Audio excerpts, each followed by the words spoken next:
अरे यार, पूरा दिन निकल जाता है, घर के काम ख़त्म ही नहीं होते हैं। काम करते करते पूरा दिन ख़त्म हो जाता है, लेकिन काम नहीं ख़त्म होते हैं। अपने लिए हम बिल्कुल टाइम नहीं निकाल पाते हैं। ऐसी बातें हम अक्सर अपने फ्रेंड्स लोग से सुनते हैं, और ये भी मैंने काफ़ी बार उनसे सुना है कि तू कैसे काम करके भी टाइम निकाल लेती है अपने यूट्यूब चैनल के लिए, अपने लिए। इन सब चीज़ों के लिए हमें कुछ थोड़ी सी प्लानिंग करनी पड़ती है। अगर हम थोड़ी सी प्लानिंग के साथ चलते हैं तो बहुत ही सारा टाइम हम अपने हॉबी के लिए, अपने पसंद की चीज़ें करने के लिए निकाल सकते हैं। तो चलिए, आज मैं वही बताती हूँ कि किस तरह से आप अपने टाइम को मैनेज कर सकते हैं और अपने लिए 2 पल निकाल सकते हैं। हेलो फ्रेंड्स, मैं हूँ अनीता। स्वागत है आपका मेरे नए वीडियो में। आई होप मेरे सभी दोस्त बहुत अच्छे होंगे। हम बचपन से सुनते हैं कि टाइम इज़ मनी। ऐसा क्यों कहते हैं? क्योंकि टाइम मैनेजमेंट करना बहुत ही ज़रूरी होता है। जैसे हम अपने बच्चों को बताते हैं कि टाइम पे हर चीज़ को आप पूरा करें। अगर टाइम निकल जाएगा तो वो टाइम हम फिर से रिटर्न नहीं आता है, सिर्फ हमें पछतावा मिलता है। उसी तरह से भले हम घर में ही रहते हैं, एक हाउसवाइफ ही हों या होम मेकर ही हैं, लेकिन टाइम को उतना ही हमें इम्पोर्टेंस देना चाहिए। तो इसके लिए हमें क्या करना चाहिए? एक सिंपल सा पेन और बुक लेके हमें एक दिन फुर्सत में बैठ के 10-15 मिनट ही टाइम देंगे अगर, और टाइम को मैनेज करने के लिए हम चीज़ों को उसमें नोट डाउन करेंगे। जो भी सुबह से रात तक हम चीज़ें करते हैं, छोटी सी छोटी और बड़ी सी बड़ी सभी चीज़ों को हम उसमें नोट करते रहेंगे। इस तरह से करने पे हमें पता चलता है कि क्या चीज़ हम दिन भर में इम्पोर्टेंट काम कर रहे हैं जो हमें ज़रूरी होता है, और कौन सा काम हम बेफुजूल का कर रहे हैं जिससे हमारा टाइम वेस्ट हो रहा है। आप सोच रहे होंगे कि घर में ही रहते हैं और घर के कामों के लिए इतना बड़ा बुक और पेन लेके बैठ के और सभी चीज़ों को नोट डाउन करना इतना क्या ज़रूरी है। लेकिन जब हम इस तरह से किसी चीज़ को नोट डाउन करते हैं, लिखते हैं, तो हमारे दिमाग में वो चीज़ बैठ जाती है, और अगर हम कभी-कभार कोई चीज़ भूल जाते हैं, तो वो चीज़ हम उसमें से देख के, चेक करके हमें फिर से याद करने के लिए वो चीज़ बहुत अच्छी पड़ती है। हम होम मेकर ये सोचते हैं कि हम तो घर में ही रहते हैं, पूरा दिन हमारे पास होता है, दिन भर में कभी भी काम ख़त्म कर सकते हैं, लेकिन ऐसा नहीं होता है। हम भले घर में ही रहते हैं, एक हाउसवाइफ़ हैं, लेकिन हमें समय का सदुपयोग ज़रूर करना चाहिए। सुबह के टाइम हमारे घर में दुनिया भर के काम होते हैं, हॉल से लेके किचन में, बेडरूम में, जहाँ भी देखें हमारे घर में दुनिया भर की चीज़ें फैली रहती हैं और दुनिया भर के काम होते हैं। अगर उस काम को हम टाइम मैनेजमेंट करके एक प्लानिंग करके करते हैं तो बहुत ही आराम से हमारे वो काम हो जाते हैं। अगर उसी काम को हम टाइम पे ख़त्म नहीं कर पाते हैं तो हमें कितना स्ट्रेस आता है। लेकिन हमें ये सब टाइम मैनेजमेंट क्यों करना है? इससे हमें क्या फ़ायदा होगा? अपने लिए टाइम देने के लिए, अपने लिए वक़्त निकालने के लिए। आजकल हम बहुत सुनते हैं कि अपने लिए टाइम दीजिए, अपने लिए वक़्त निकालिए। चीज़ों को समझने के लिए आप किसी दिन शाम या सुबह के टाइम 15 से 20 मिनट किसी शांत जगह पे अकेले में बैठ जाएँ, और वहाँ बैठ के जब आप सोचेंगे तो आपको अच्छी तरह फिर समझ में आता है कि कहाँ पे हम गलत हो रहे हैं, कहाँ पे हम सही हो रहे हैं, और कहाँ पे हमारा टाइम बेफुजूल का खर्च हो रहा है और हम टाइम का सदुपयोग नहीं कर पा रहे हैं। और जब हम अकेले में सोचते हैं तो हमें कुछ ना कुछ नए आइडिया मिलते हैं, और वहीं से हम ग्रो करते हैं। ग्रो करने का मतलब सिर्फ ये नहीं होता है कि पैसा कमाना। हम अपनी हॉबी, अपनी पसंद के कामों को करके भी हम उसमें ग्रो कर सकते हैं। ऐसे काम करके ही सही मायने में हमें हमारे मन को सैटिस्फैक्शन मिलता है। ज़िंदगी भर हम खुशियों के पीछे भागते रहते हैं, कभी बड़े घर के लिए, कभी बड़ी गाड़ी के लिए, नहीं तो कुछ और। ये सब खुशियों को पाने के लिए हमें टाइम को मैनेज करना अच्छी तरह से आना चाहिए।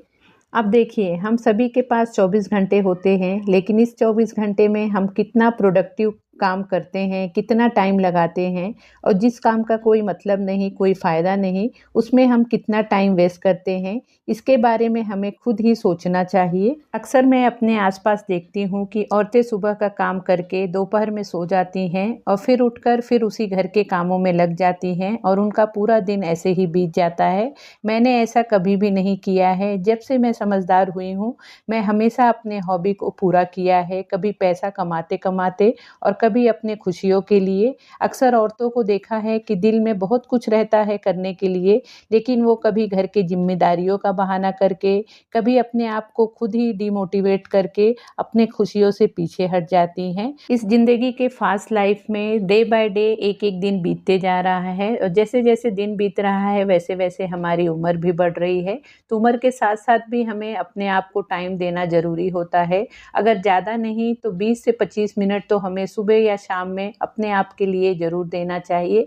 मोस्टली हम औरतों की आदत होती है कि सुबह बच्चों का टिफ़िन है, हस्बैंड का नाश्ता है, टिफ़िन है, दुनिया भर के काम हैं।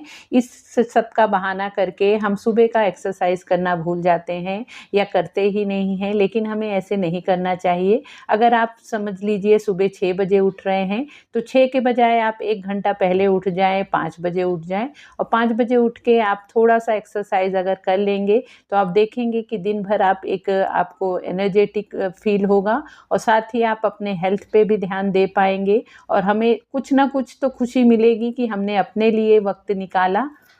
हम औरतों का ज़्यादा टाइम ये सोचने में चला जाता है कि हमें क्या टिफ़िन बनाना है, क्या खाना बनाना है, क्या तैयारी करना है। लेकिन इसके लिए भी अगर हम पहले से ही थोड़ा-सा प्रिपरेशन करके रखेंगे, तो काफ़ी सारा हमारा टाइम बच जाता है। बहुत से लोग बोलेंगे अब इसके लिए इतना प्लानिंग करने की क्या ज़रूरत है? लेकिन अगर इस तरह से हम करते हैं, तो आप यकीन मानिए कभी ट्राई करके देखना कि बहुत सारा आपका टाइम बचेगा। जैसे कि हफ्ते भर की भाजी आप ला दें, उसे हफ्ते भर की भाजी को लाके अच्छे से साफ-सुथरा करके जब हम रख देते हैं, तो जब भी हमें खाना बनाना होता है, तो फटाफट हम उसे लेके खाना बना सकते हैं। अगर उसी टाइम पे हम भाजी लाने जा रहे हैं, उसके बाद उसे साफ कर रहे हैं, फिर उसे बना रहे हैं, तो उसमें कितना लंबा प्रोसेस हो जाएगा और फिर हमें वो काम करने में ज़्यादा इंटरेस्ट नहीं आता है क्योंकि उसमें काफ़ी टाइम लगता है। तो अगर हम पहले से ही प्रिपरेशन करके रखेंगे, जैसे कि अदरक लहसुन का पेस्ट हुआ, सेंगदाना भून के रख दिया, रवा भून के रख दिया, कभी हमें उपमा बनाना है, कभी सेंगदाने को कहीं पे यूज़ करना है, तो ये सब चीज़ें अगर एक दिन हम डेढ़ 2 घंटा निकाल के और ये सब चीज़ें करके रख देते हैं, तो हमारा हफ्ता भर बहुत आराम से निकल जाता है और उसमें फिर हमारा काफ़ी सारा टाइम बच जाता है और उस टाइम को आप यूज़ कर सकते हैं आपकी हॉबी को पूरा करने में। जैसे कि हमारी बहुत सारी चीज़ें हमारे मन में रह जाती हैं। शादी के बाद बहुत सारी इच्छाएँ हम दबा लेते हैं मन के अंदर। जैसे किसी को पेंटिंग करना पसंद होता है, किसी को ड्राइंग पसंद होता है, किसी को डांसिंग पसंद होता है, तो वो सब चीज़ें करने में आप उस टाइम का यूज़ कर सकते हैं। हम औरतों की आदत होती है कि अगर 2 पैसा बचाने की बात आ जाए, तो बहुत ही जल्दी हमारा दिमाग चलने लगता है और बहुत सारे आइडियाज़ हमारे पास आ जाते हैं। लेकिन अगर वही टाइम बचाने वाली बात आ जाए, तो वहाँ पे हम बिल्कुल नहीं सोचते हैं कि टाइम को बचा के उस टाइम का हम सही जगह पे सदुपयोग कर सकते हैं।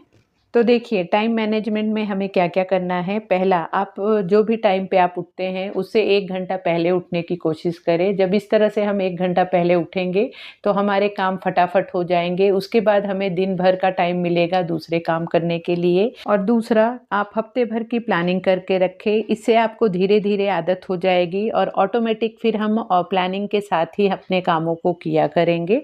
और आप खुद ही समझने की कोशिश करें कि आपका कहाँ पे टाइम वेस्ट हो रहा है, किस चीज़ों में आप आपका अनमोल टाइम को वेस्ट कर रहे हैं। जैसे कि हम किसी दिन इतना ज़्यादा किसी से फ़ोन पे बात करने लगते हैं कि हमें टाइम का पता नहीं चलता है।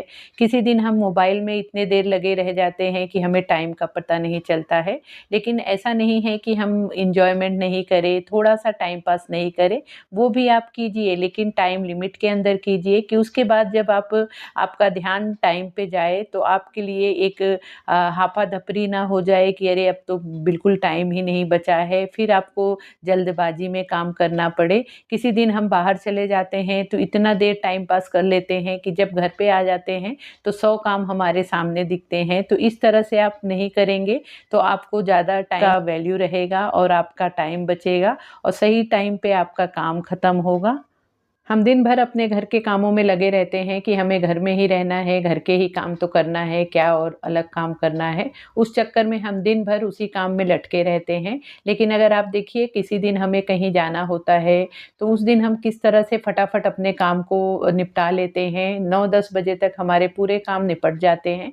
उसके बाद हमें जहाँ जाना होता है, हम वहाँ से भी जाके आ जाते हैं और आने के बाद भी हमारे पास काफ़ी सारा टाइम हो जाता है, क्योंकि हम सुबह ही सभी चीज़ों को फटाफट निपटाए रहते हैं। अगर उसी तरह से हम डेली लाइफ में भी सुबह के 9-10 बजे तक ज़्यादा से ज़्यादा 11 बजे तक अपने कामों को सिमटा लें, तो कितना सारा हमारे पास टाइम बचेगा और उस टाइम को हम यूज़ कर सकते हैं अपने दूसरे चीज़ों के लिए, अपने दूसरे हॉबीज़ के लिए। और हमेशा आप जब भी वीडियो कोई भी यूट्यूब पे देख रहे हैं या मोबाइल में देख रहे हैं, तो ऐसे वीडियोस देखिए कि जिससे आपको कुछ सीखने को मिले, क्योंकि सीखने की कोई उम्र नहीं होती है। एक टाइम के बाद हमें लगता है कि हमारी तो ज़िंदगी अब बीत गई है, अब हमें सीख के क्या करना है, लेकिन ऐसा नहीं होता है। हम कोई भी चीज़ जब सीखते हैं तो ज़िंदगी में हमारे वो कभी ना कभी काम आता है, तो इसलिए हमेशा सीखते रहिए, सीखने की कोई उम्र नहीं होती है। अगर यहाँ पे आप बोलेंगे कि ये तो आप बहुत सारी चीज़ें बता रही हैं, लेकिन आप भी तो घर का ही काम कर रही हैं। लेकिन यहाँ पे मैं भी अपने टाइम का सदुपयोग कर रही हूँ। अगर ये सब बातें मैं बैठ के आपके सामने बोलती, तो आपको बोर होता। यहाँ पे मैं आपको बातें बताते-बताते भी, आपसे बातें करते-करते भी मैंने बहुत सारे मेरे घर के काम कर लिए हैं। सो फ्रेंड, इस तरह से मैं मैनेज करती हूँ मेरे टाइम को। मैंने अपनी ही एक्सपीरियंस आप लोगों के साथ इस वीडियो में शेयर किया है। आई होप आप लोगों को वीडियो अच्छी लगी होगी। इस तरह से जब हम टाइम मैनेज करके चलते हैं, तो हमारा काफ़ी सारा टाइम बचता है और उस टाइम को हम यूटिलाइज़ कर सकते हैं अपने दूसरे कामों में, अपने दूसरे हॉबी को पूरा करने में। तो अगर आपको मेरी ये वीडियो अच्छी लगी हो, आप लोगों को पसंद आई हो, तो प्लीज़ वीडियो को लाइक शेयर करना। और अगर आप मेरे चैनल पे पहली बार आए हैं, मुझे पहली बार देख रहे हैं, तो प्लीज़ चैनल को भी ज़रूर सब्सक्राइब कर लेना। तो मिलते हैं फिर अगले वीडियो में। Bye bye.